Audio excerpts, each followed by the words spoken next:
Interessante convegno sulla violenza minorile, il Sor Optimis è tra i relatori. Sì, è un'iniziativa che abbiamo fortemente voluto insieme ad Ande e Telefono Aiuto, perché siamo 3 associazioni impegnate sul territorio nella lotta alla violenza e nell'affermazione dei diritti umani. Quindi ci siamo ritrovate ancora una volta attorno a un tavolo per riaffermare la necessità di puntare l'accento su questa tematica, della quale purtroppo si parla molto poco. Oggi avremo degli illustri relatori e vedremo diverse sfaccettature attraverso le quali è necessario porre sotto i riflettori questo tema. Si riapre con questo convegno un importante così parlare sui bambini. Negli ultimi decenni, un po' per le pandemie, un po' forse perché c'è stato meno coordinamento tra le istituzioni, il problema della violenza all'infanzia, ai bambini si è ridotta, soprattutto con i convegni, le integrazioni tra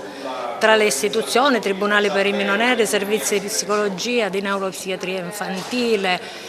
scuole. Adesso si riapre un varco e speriamo che continui in modo da portare alla ribalta questo tema. Come dice il titolo, è un'epidemia nascosta e quindi portarla alla luce con tutti i valori che porta un bambino. E questo è un disvalore degli adulti. Un crimine, l'abuso sessuale, la violenza sui bambini, un crimine su tutta l'umanità, ma un crimine anche tra i più esecrabili. Violenza sui minori, se ne comincia a parlare dopo 2 anni di lockdown, insomma un tema di grandissima attualità. Sì, oggi abbiamo l'occasione di parlarne all'università, ma sicuramente non ci siamo neanche fermati con il lockdown, perché appunto Telefono Aiuto, che questa sera insieme al Sor Optimist e alle Ande hanno organizzato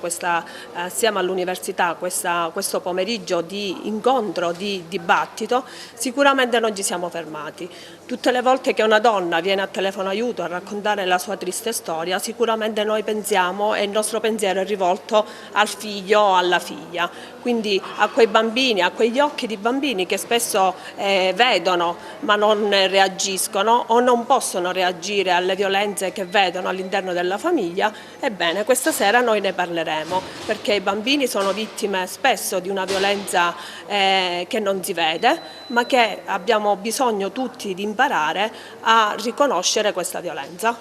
In realtà è vero che l'Ande è stata sempre attenta alle tematiche della violenza sia di genere che sui minori e comunque in ambito sociale, anche negli altri anni. Ma questa volta mi sono voluta accompagnare con la Presidente del Sor Optimist e con la Presidente di Telefono Aiuto, perché già da tempo avevamo preso un impegno, sentendoci fortemente coinvolte come associazione in questo problema della violenza sui minori, di cui, come abbiamo avuto modo di dire e lo ripeteremo anche oggi, si parla troppo poco, ce ne occupiamo a livello di media troppo poco, e quindi invece è un fenomeno che deve essere una realtà drammatica che interessa la nostra società e che deve essere messa in luce per cercare di quantomeno di uscirne fuori e di superarla. Dico solo che durante la pandemia il fenomeno della violenza intrafamiliare è aumentato esponenzialmente, quindi ancora di più oggi che cerchiamo comunque in tutti i modi di uscire da questo periodo dalla post pandemia, siamo nel post pandemia e dobbiamo cercare di, avendo avuto i dati di quello che è accaduto, cercare di rimediare anche ai danni fatti anche in questo caso dall'isolamento. Non è solo un argomento di grande attualità che rende ancora più interessante questo incontro, ma anche l'autorevolezza dei relatori. Si confrontano oggi personaggi autorevoli del mondo della magistratura, del mondo dell'università, del mondo della sanità, e ancora una volta io devo ringraziare le associazioni di servizio e i club service per il contributo che danno alla crescita di questa realtà territoriale. Noi non possiamo che accogliere queste richieste, condividerle, assecondarle, sostenerle, perché ci permette di lavorare su un territorio particolarmente fertile e di dare seguito a quello che è il nostro impegno statutario, cioè di esercitare quella terza missione che ci auguriamo possa fare crescere non solo dal punto di vista formativo, non solo dal punto di vista culturale, ma anche dal punto di vista sociale questa nostra provincia. Oggi c'è questo grande argomento alla ribalta che diventa sempre più attuale non solo per la violenza sui minori, ma anche per la violenza dei minori sui minori, argomento che generalmente viene trascurato e oggi penso che sarà analizzato in tutte le sue sfaccettature, perché molto spesso si intende per violenza sui minori soltanto quella fisica, trascurando anche altri aspetti che sono tanto importanti quanto il maltrattamento fisico. Spero che oggi dal contributo di questi autorevoli personaggi che prenderanno la parola possano venire fuori delle indicazioni che possano essere utilizzate da quei quadri istituzionali che hanno il dovere di seguire la legge nella assistenza a tutti quei minori e non solo che necessitano di aiuto per circostanze particolarmente spiacevoli. Presidente, violenza sui minori, una sua riflessione in merito a un grandissimo tema di grande attualità purtroppo. Beh, il tema che oggi trattiamo sicuramente è un tema di attualità. La cronaca giornalistica, la cronaca nera, i mezzi di diffusione televisivi, radiofonici o di altro tipo confermano che è un fenomeno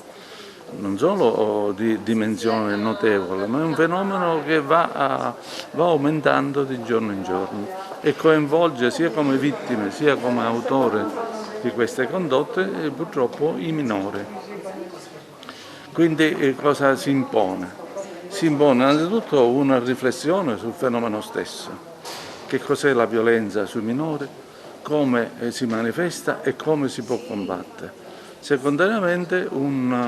un'attività di informazione sugli strumenti normativi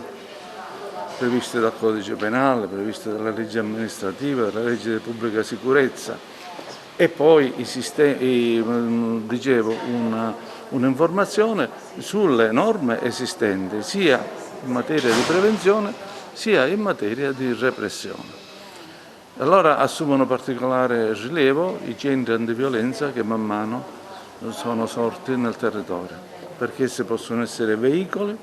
di istanze, di desideri, di situazioni di pericolo che i giovani possono manifestare e per i quali poi possono essere adottate delle soluzioni adeguate. Io in realtà parlerò della disinformazione e misinformazione, cioè il fatto che viviamo in una società informazionale, una società complessa dove ci sono delle problematiche che è difficile aggredire e queste problematiche sono, per l'intervento che farò io, per la relazione che farò io, hanno a che fare con la disinformazione, con la misinformazione e soprattutto con i social media e quindi i social network che è il modo di interagire dei giovani in rete che ormai sono reti informatico-telematiche, non sono soltanto più reti materiali e fisiche, per cui violenza da questo punto di vista, cioè come rischi, come minacce, come le vulnerabilità dei giovani e come impatto relativamente alla disinformazione e alla misinformazione. Ecco, il mio intervento sarà inquadrato in questo senso.